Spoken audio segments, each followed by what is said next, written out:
Assalamualaikum warahmatullahi wabarakatuh, sahabat Dari yang masih setia menunggu konten-konten Jalan Dari. Kali ini kita akan ajak berdiskusi terkait yang sedang hit, yang sedang fenomenal tentang barcode subsidi atau barcode BBM yang memang menjadi polemik dan menjadi satu hal yang sedang hangat didiskusikan oleh siapapun. Salah satunya baru-baru ini pernyataan dari BPH Migas yang menyatakan tidak menyetujui terkait dengan kebijakan yang akan diambil oleh pemerintah Aceh.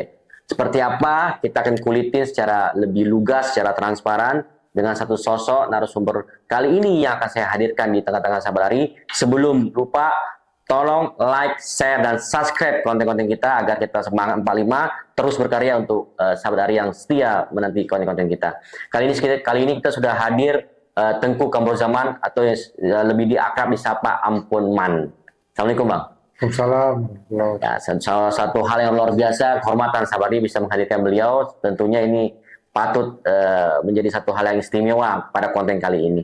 Ampun, saya ingin diskusi baru-baru ini sudah ada pernyataan tegas dari BPH Migas bahwasanya tidak menyetujui terkait dengan keinginan pemerintah Aceh untuk menerapkan tanpa barcode BBM. Ini bagaimana, Ampun? Ya. Saya ingin cerita dulu tentang adanya pemerintahan, terutama pemerintahan baru oleh BPH. Adanya pemerintahan itu adalah untuk memudahkan rakyat, untuk memberikan kenyamanan pada rakyat, memberikan fasilitas-fasilitas yang bisa membuat dia lebih mudah, lebih aman dan nyaman dalam hidupnya. Juga memberikan dampak-dampak kemakmuran pada mereka. Itu tugas pemerintahan. Nah, salah satu tugas pemerintahan itu yang dipersoalkan oleh gubernur kita, Menjadi Manaf, itu ada tentang barcode. Sampai sekarang jawaban daripada kepala BPH Migas itu tidak menyebutkan alasan apa. Karena kalau kita kan berbandingkan apa yang kita alami dengan yang dialami misalnya ada di Medan, yang dialami konsumen BBM yang ada di Padang misalnya, atau yang ada di Jakarta. Karena keluarga orang Aceh itu ada di seluruh Indonesia, sehingga kita merasa diperlakukan tidak adil. Dan bentuk perlakuan tidak adil itu seperti apa, Pak? Distribusi BBM yang tidak memenuhi kuota yang diinginkan oleh pemerintah Aceh, atau makna tidak adil itu karena faktor harga? Tidak adil itu pada aspek perlakuan dan juga ketersediaan minyak. Kita pernah berhari-hari, misalnya kita lihat antrian di SPBU berhari-hari. Kita bandingkan daerah kita dengan lain, tidak terjadi krisis. Di Medan nggak ada antrian seperti itu. Di Jakarta juga nggak ada. Artinya tidak ada terjadi krisis energi nasional secara nasional. Kenapa di Aceh terjadi? Nah, ini sebuah pertanyaan yang perlu kita dapatkan jawabannya. Kemudian yang kedua ada perlakuan. Kenapa harus Aceh dijadikan bahan betul? Dasar pemikiran apa? Kemudian kalaupun Aceh dijadikan sebagai daerah percontohan, kompensasi apa yang didapatkan oleh rakyat Aceh sebagai daerah percontohan itu, dan berapa lama itu berlangsung? Ini juga tidak ada penjelasan. Jadi jawaban dari BPH Migas itu saya kira tidak menjawab persoalan keadilan yang dimohonkan oleh rakyat Aceh. Kalau kita lekatkan pada Undang-Undang Perlindungan Konsumen, nah, yang dijelaskan oleh Ibu Kepala BPH Migas itu hanya kepentingan produsen terhadap subsidi APBN. APBN, Aceh juga menyumbang pada APBN. Jadi APBN itu bukan ada dari langit dia juga dari sumber daya alam Aceh, dari bayar pajak ke orang-orang Aceh. Sehingga orang Aceh itu berhak tahu secara persis kenapa. Artinya ada perbedaan perlakuan. Ampun selaku jubir ingin menanyakan transparansi dan akuntabilitas terhadap seperti apa perlakuan dan penggunaan source yang ada di Aceh terkait dengan migas yang ada di Aceh ini ya. Nah, tentunya kan Ibu Erika ini kan mungkin apakah memang dia luput ya sebagai selaku pimpinan BPH Migas untuk memahami terkait dengan kekhususan di Aceh ini, karena kan kita juga ada satu pernyataan nih sahabat Ari bahwasanya segala bentuk keputusan yang bersifat untuk Aceh perlu melakukan komunikasi dan koordinasi dengan pemerintah Aceh. Nah, ini seperti apa term tafsirnya? Memang apakah memang itu mereka luput atau memang penting untuk siapapun kementerian ataupun presiden sekalipun harus melakukan koordinasi dan komunikasi terkait kebijakan nasional yang akan diterapkan di Aceh? Ya. Itu sudah ada sebenarnya dari MOU juga dulu, UPA sudah ada, di PP juga sudah ada. Artinya apa-apa yang menjadi regulasi nasional yang sifatnya umum, yang sifatnya Iya, melalui DPR RI harus ada persetujuan DPR Aceh. betul. Yang dari pemerintah PP misalnya segala macam harus ada pemerintahan Iya. Aceh. Dan itu sifatnya umum. Nah, menyangkut barcode ini, kita di dalam MOU itu sebenarnya migas itu tidak dibagi klasifikasi hulu dan hilir. Pada saat ini kita baru mendapat regulasi di hilir, di hulunya, Iya. dengan ada BPMA. Tapi di hilir, Pertamina dan BPH Migas kita nggak punya. Berarti kita masih ada kekosongan hukum negara di situ. Benar sekali. Dan yang ketiga, yang paling penting sebenarnya adalah auditor. Selama ini kita misalnya mendapatkan 70% dan Indonesia 30%. Dari sumber berapa ini? Dan bagaimana pengalian ini? Penelitian tentang 70-30% itu. Siapa dan menilai itu? Siapa yang bisa memverifikasi itu? Berarti Ampun ingin dorong auditor independen yang memang itu disepakati oleh kedua belah pihak. Benar. Cerdas. Nanti kalau itu dilakukan, sejauh mana advokasi bahwa apa yang menjadi hak dari masyarakat Aceh atau pemerintah Aceh dipenuhi oleh pemerintah pusat, dipenuhi oleh SKK Migas ataupun BPM Migas, sehingga betul-betul rasa keadilan itu dirasakan oleh pemerintah Aceh dan masyarakat Aceh. Nah, tadi saya tadi ketemu dengan Pak Asisten 2, ketemu juga sama Biro Ekonomi, dan kemudian juga dengan Kadis SDM Aceh. Ya, kita ada sepakat mungkin kita akan bentuk, dan saya sampaikan juga pada Pak Sekda tadi bahwa saya harus ada tim yang memverifikasi ini. Jadi tidak bisa hanya selembar surat kepala BPH Migas bahwa kita nggak mau cabut berkos segala macam, akhirnya itu kita anggap selesai. Kita ingin penjelasan yang detail dan lengkap. Kita perlu menjelaskan ini kepada publik, terutama rakyat Aceh. Apa yang sudah dilakukan pemerintah Aceh terhadap kepentingan bagi rakyat Aceh.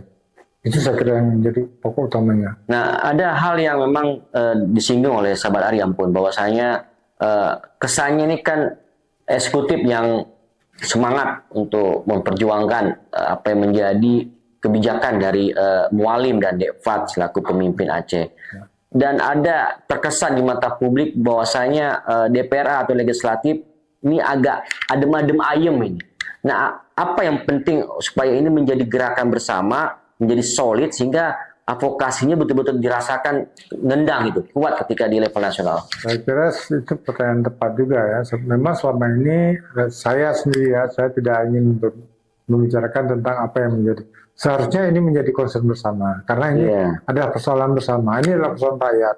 Kita ada wakil-wakil rakyat. Katakanlah Mualim Dekfat, ini bentuk penghormatan, bentuk tanggung jawab, dan bentuk akuntabilitas Mualim dan Dekfat setelah dipilih oleh rakyat Aceh. Ini bentuk tanggung jawab beliau kepada rakyat Aceh untuk mencoba menghilangkan barcode itu. Bagaimana cara kita akan cari keterangan yang sebenarnya, yang masuk akal dan adil buat kita. Nah, kalau memang ujungnya adalah harus mematuhi dan apakah target itu bisa diterima atau memang targetnya adalah kita tetap dengan konsisten dengan apa yang menjadi keputusan Mualim selaku pimpinan pemerintah Aceh. Kita akan lihat nanti. Kita lihat akan dinamikanya bagaimana. Tadi saya dapat informasi dari Pak Kepala SDM bahwa SDM Aceh itu pemerintah Aceh akan bekerjasama dengan BPH Migas terhadap nanti penyaluran minyak dan gas bumi untuk Aceh gitu. Tapi ini masih draft perjanjian yang akan mereka buat. Tapi kita lihat beberapa kemungkinan akan kita lihat nanti.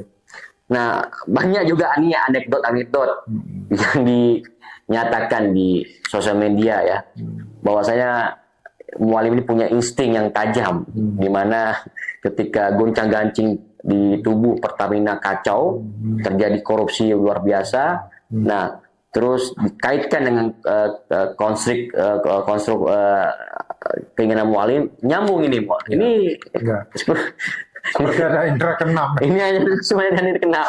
Jadi seolah-olah membenarkan juga. Saya sendiri tidak menyangka ya, tidak menyangka ketika kita sibuk dengan soal-soal barcode ini, tiba-tiba muncul kasus yang menggegerkan, yang kalau di awal kerugian negara mungkin sekitar 193 triliun, sekarang sudah hampir 980 sekian triliun, hampir 1000 triliun.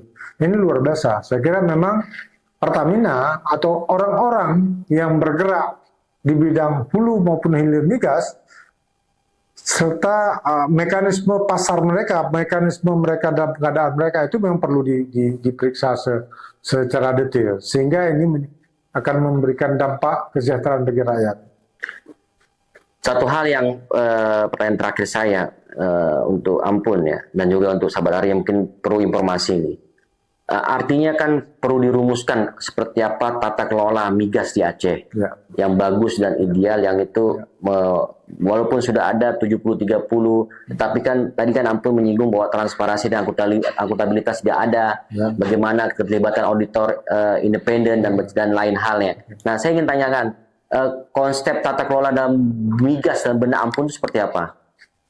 Saya kira kita juga perlu kerjasama ya, karena ini persoalan besar. Sebagaimana juga mungkin pelabuhan udara dan pelabuhan laut. Kita perlu kerjasama dengan pemerintah pusat. Kita tidak bisa sendiri. Tetapi kita punya pendapat yang bisa membuat pendapatan kita besar. Perubahan UPA itu sendiri sebenarnya itu hanya pada dua soal yang kita buat. Itu ada satu adalah pada seksi kewenangan, yang kedua ada pendapatan. Kita perlu menggali pendapatan Aceh, terutama terhadap hal-hal sumber daya kita yang memang selama ini menjadi primadona ya, migas, karena tidak banyak negara atau tidak banyak daerah di Indonesia ini yang punya sumber daya migas, sehingga kita punya keunggulan itu. Allah SWT memberikan kita kelebihan itu, dan ini harus kita manfaatkan secara maksimal untuk memakmurkan rakyat. Artinya pengelolaan tata kelola migas di Aceh, ujung muaranya perlu dilakukan revisi terkait dengan UPA yang memang salah satunya kewenangan untuk mengelola hal itu. Nah, ini kan nggak mudah, butuh kerja ekstra ya kan? Karena saya lihat sudah masuk di prolegnas dua kali keluar, tidak menjadi prioritas lagi. Nah, apa yang salah ini Ampun, sehingga kok kesannya apa yang menjadi kepentingan dan kekhususan Aceh kok kesannya kita tidak secara bersama-sama mau memperjuangkan, padahal ini kebutuhan kita. Artinya nilai perasaan senasib, loyalitas kebangsaan Aceh, dan juga nilai perasaan sevisi semisi itu tidak masuk di kesadaran diri kita semua. Yang pertama saya kira soalnya ada pada persoalan pemahaman kita terhadap revisi undang-undang. Pemahaman kita terhadap revisi undang-undang itu berbeda di antara kita. Ada yang menyatakan, wah kita revisi aja semua sesuai keinginan kita segala macam. Ada aturan-aturan main yang tidak boleh dilanggar. Iya, betul. Ya, perubahan sebuah undang-undang atau revisi sebuah undang-undang melebihi 50%, itu undang-undang itu dicabut. Artinya relevansi pasal-pasal yang ada dalam undang-undang itu sudah tidak make sense lagi dengan kondisi zaman. Karena undang-undang ini terus mengikuti zaman dia. Jadi pemahaman terhadap revisi UPA ini yang berbeda-beda di Aceh, sehingga terjadi tali ulur. Semua orang mau merevisi semua hal yang dia inginkan. Kata nelayan pinginnya begini, pokoknya kita ini kapal sekian ton ini harus kita selama itu gitu. Petani juga begitu, pupuk gratis misalnya seperti itu ya. Banyaknya pandangan-pandangan itu tidak menjadi mengkerucut menjadi sebuah soal yang kita sepakati sebenarnya. Ini menjadi soal sehingga revisi UPA itu menjadi molor. Kita sudah lewati 5 tahun, dan pada tahun ini dan tahun 5 tahun ke depan kita juga masuk prolegnas UPA. Saya kira sebenarnya bahan revisi itu sudah siap, di DPR sudah siap. Sebenarnya kalau saya mau jujur, tahun 2025 ini kita sudah 2%. Kita sudah kembali lagi seperti semula. Tapi karena ada tali ulur di DPR, di Dewan Perwakilan Rakyat, terutama terhadap tadi pemahaman mereka terhadap revisi undang-undang itu yang tidak utuh, ya, ini yang menjadi soal, sehingga itu menjadi molor. Nah ini, ya saya boleh bilang ini bukan kesalahan ada di Jakarta, tapi kesalahan ada di kita di Aceh. Nah, apa yang penting perlu Ampun sampaikan sebagai closing statement Ampun terkait dengan barcode lalu ada satu keinginan besar yang harus dilakukan advokasi bersama untuk satu semacam ya gerakan kolektif lah untuk melakukan advokasi kepada BPH Migas, kepada pemerintah pusat supaya transparan, akuntabilitas, dan melibatkan auditor independen, lalu masuk dalam revisi ya terkait dengan kewenangan UPA yang dimana mengelola migas.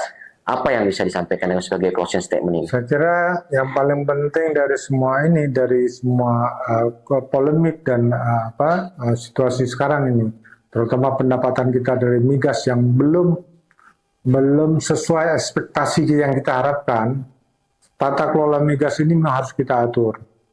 Menjadi sebuah keniscayaan, revisi UPA itu menjadi sebuah keniscayaan yang harus kita lakukan segera dalam waktu dekat. Baik, tidak terasa sebalik banyak hal yang sudah disampaikan oleh Ampunman, tentunya menjadi satu informasi yang sangat bagus, sangat inspiratif untuk kita memahami seperti apa konstruk permasalahan yang memang perlu kita lakukan gerakan bersama untuk melakukan advokasi barcode, ya, sehingga tidak ada lagi yang namanya intervensi Jakarta untuk Aceh dengan kewenangan yang dianggap tidak adil bagi kita. Sampai ketemu lagi bersama saya, tetap setia bersama Aryos Nifada. Salam Jalan Hari.